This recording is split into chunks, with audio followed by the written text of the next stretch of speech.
하시면 내가 나가리다. 주님 뜻이 아니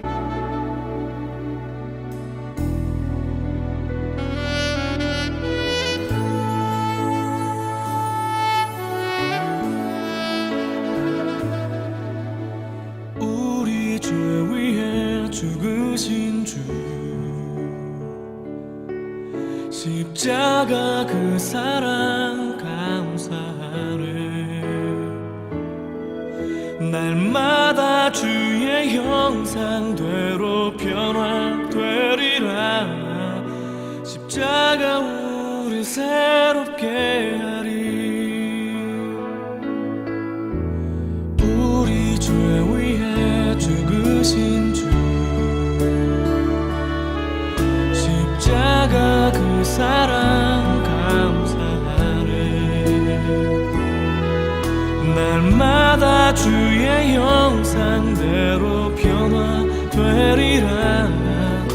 십자가 우리 새롭게 하리.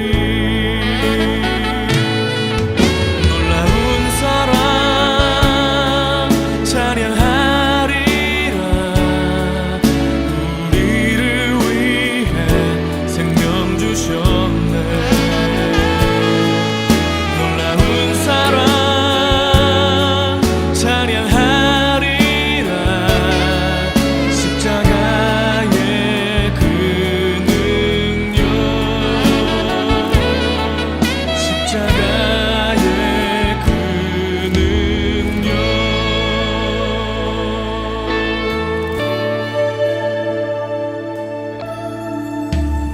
우리 죄 위해 죽으신 주,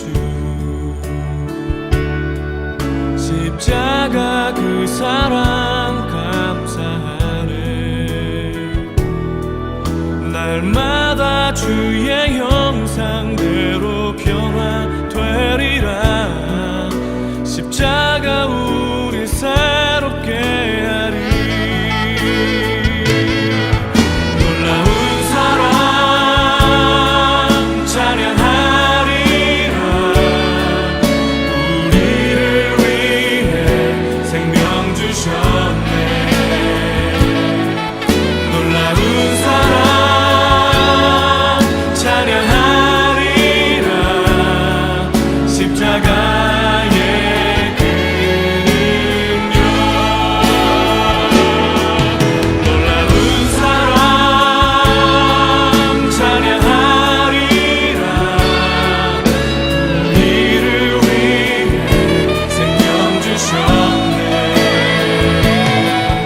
놀라운 사랑 찬양하리라. 십자가의 그 능력,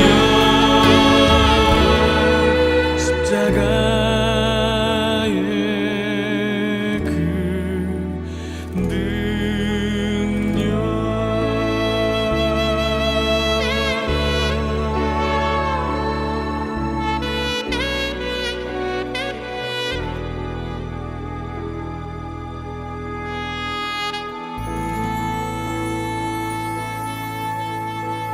오늘 함께 묵상할 말씀은 마태복음 21장 18절로 22절 말씀입니다. 18절, 이른 아침에 성으로 들어오실 때 시장하신지라 길가에서 한 무화과 나무를 보시고 그리로 가사 잎사귀 밖에 아무것도 찾지 못하시고 나무에게 이르시되 이제부터 영원토록 내가 열매를 맺지 못하리라 하시니 무화과 나무가 곧 마른지라. 제자들이 보고 이상히 여겨 이르되 무화과 나무가 어찌하여 곧 말랐나이까. 예수께서 대답하여 이르시되 내가 진실로 너희에게 이르노니 만일 너희가 믿음이 있고 의심하지 아니하면 이 무화과 나무에게 된 이런 일만 할 뿐 아니라 이 산더러 들려 바다에 던져지라 하여도 될 것이요 너희가 기도할 때 무엇이든지 믿고 구하는 것은 다 받으리라 하시니라. 아멘. 오늘 말씀의 제목은 믿고 구하는 것은 다 받으리라 라는 것입니다. 오늘은 2024년 고난주간 월요일입니다. 이번 고난주간 한 주간도 예수님의 고난주간의 삶을 묵상하면서 은혜를 나누고자 합니다. 고난주간 월요일에 예수님의 행적과 관련된 사건은 무화과나무를 저주하신 것과 성전을 청결케 하신 사건입니다. 마가복음 기자는 무화과나무 저주 사건을 먼저 다루고 성전 청결 사건을 나중에 다루지만 마태복음 기자는 성전 청결 사건을 먼저 다룬 후에 나중에 무화과나무 저주 사건을 다루고 있습니다. 한 무화과나무를 저주하신 사건은 잎사귀는 무성한데 아무 열매가 없는 것을 책망하신 사건입니다. 예수님께서는 이른 아침 성으로 들어오실 때 몹시 시장하셨습니다. 그런데 길가에서 한 무화과나무를 보신 것입니다. 그리고 그 나무 옆에 가시니 잎사귀밖에 아무것도 찾지 못하였던 것입니다. 그러자 예수님께서는 잎사귀는 있는데 열매가 없는 그 무화과나무를 저주하신 것입니다. 이제부터 영원토록 열매를 맺지 못하리라 라고 말씀하신 것입니다. 왜 예수님께서는 열매 없는 무화과나무를 저주하셨을까요? 원래 무화과나무는 먼저 열매를 맺은 후 잎이 나거나 아니면 두 가지가 열매와 잎이 동시에 나온다고 합니다. 그런데 마가복음에 의하면 이때는 무화과 때가 아니다 라고 말하고 있는 것입니다. 그렇다면 예수님께서는 죄 없는 무화과나무를 저주하신 것일까요? 결코 그렇지 않다는 것입니다. 무화과나무는 잎사귀가 있다라는 것은 열매를 맺는다라는 것을 의미한다는 것입니다. 그런데 이 무화과나무는 열매는 없으면서 잎사귀만 무성했던 것입니다. 만일에 잎사귀가 없다면 예수님께서는 이 무화과나무를 저주하지 않으셨을 것입니다. 왜냐하면 열매를 기대하지 않아도 되니까. 그런데 이 무화과나무는 잎사귀만 있고 있어야 할 열매가 없었기 때문에 예수님이 책망하신 것입니다. 그래서 예수님께서 무화과나무를 저주하신 것은 단지 예수님께서 시장하실 때 열매가 없는 그 무화과나무에게 배고픔의 화풀이를 하신 것이 아니라 잎사귀만 무성하고 열매가 없는 그 이스라엘 백성들의 외식을 빗대어 저주하신 것입니다. 이것을 뒷받침하는 것이 바로 성전 청결 사건입니다. 성전은 원래 기도하고 예배하는 장소입니다. 그런데 이스라엘 사람들은 그 기도와 예배에는 관심도 없고 오직 그 안에서 성전에서 돈을 바꾸고 또한 제사에 사용하는 그 물품들, 동물들을 사고 파는 일에만 관심을 가졌던 것입니다. 그래서 예수님께서 성전을 청결하게 하시고 이 집은 만민이 기도하는 집인데 너희가 강도의 소굴로 만들었다라고 책망하고 저주하셨던 것입니다. 이와 같은 취지로 이와 같은 맥락에서 무화과나무가 잎사귀가 있으면서 함께 열매를 가지고 있어야 하는데 열매는 없는 것을 보시고 이것을 통해 이스라엘의 외식을 무화과나무에 빗대어 저주한 것입니다. 이스라엘은 영원토록 열매를 맺지 못하여 결국 무화과나무처럼 말라 죽게 된다라고 말씀하신 것입니다. 우리의 삶에서 열매 없는 무화과나무처럼 경건의 모습은 있는데 혹시 경건의 능력은 진정한 믿음은 없는지 돌아볼 수 있기를 원합니다. 경건의 열매, 믿음의 열매를 맺는 것은 자연스러운 일입니다. 그러나 우리는 외식과 체면과 교만과 나태함으로 인하여 이 열매 없는 믿음, 열매 없는 그리스도인이 될 수 있다라는 것입니다. 마치 이스라엘 백성들, 특별히 서기관과 바리새인들처럼 말입니다. 그런데 예수님께서 무화과나무 저주 사건을 경험한 사람들에게 열매 없는 믿음에 대해 경고하시면서 동시에 한 가지를 더 말씀하셨습니다. 그것은 믿음의 능력과 기도의 능력입니다.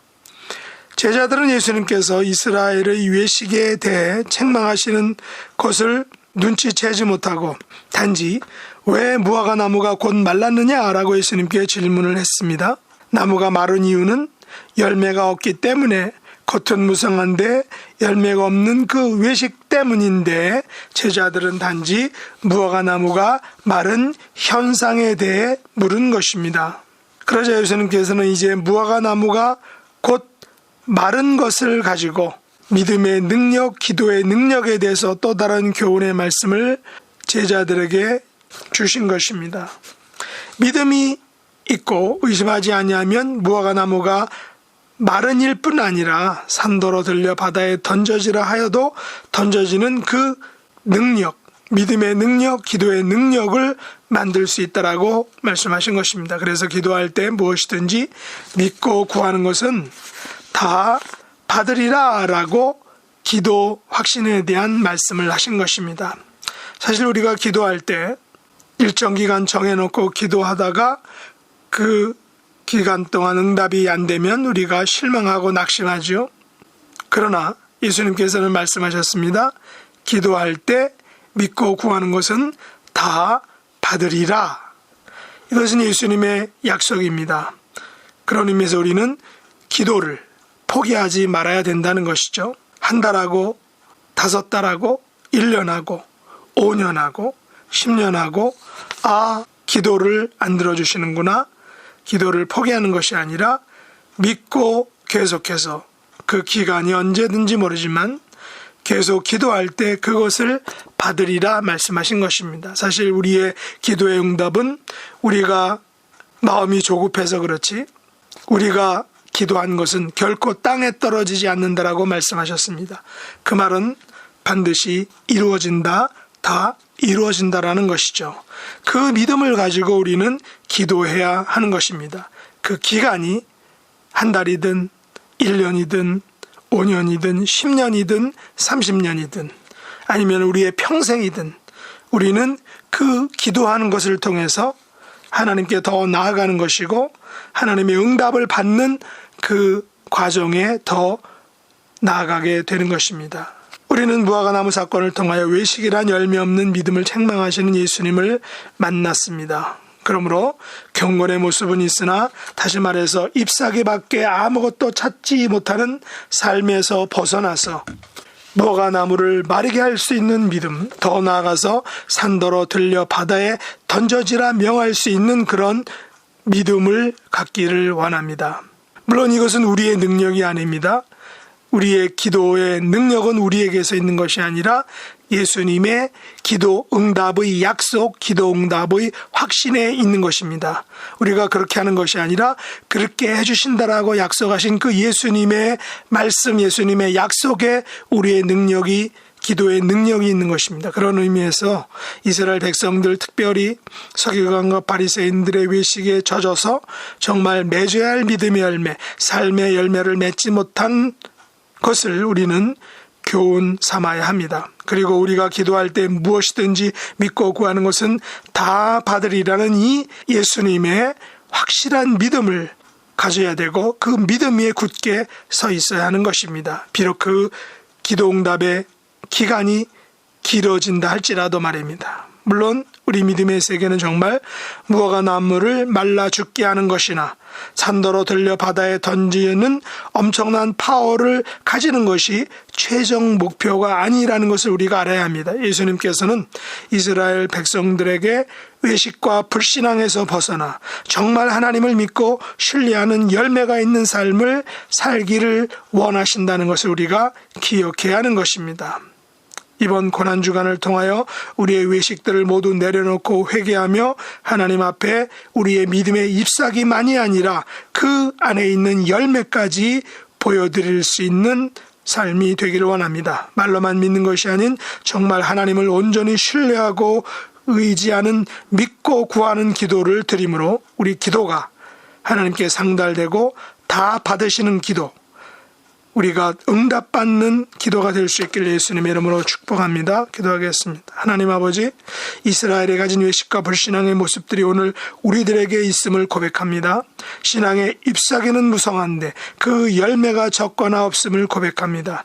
믿음은 있노라고 말하면서도 의심하고 신뢰하지 않는 불신앙의 모습을 회개합니다. 무화과나무가 마르고 산에 들려 바다에 던져지는 일들이 가능한 것처럼 우리가 기도할 때 무엇이든지 믿고 기도하는 것을 믿고 구하는 기도를 들으심으로 하나님께서 응답해 주시고 함께 해 주시는 기도 응답의 복된 삶을 살게 하여 주시옵소서. 우리 공동체 식구들 각자가 그 가정이 또 우리 교회가 가지고 있는 기도의 소원과 제목들 우리가 간구할 때 하나님 다 응답해 주신다는 그 약속을 믿고 계속 기도하는 저희들이 되게 하여 주옵소서. 예수님의 이름으로 간절히 기도드리옵나이다. 아멘.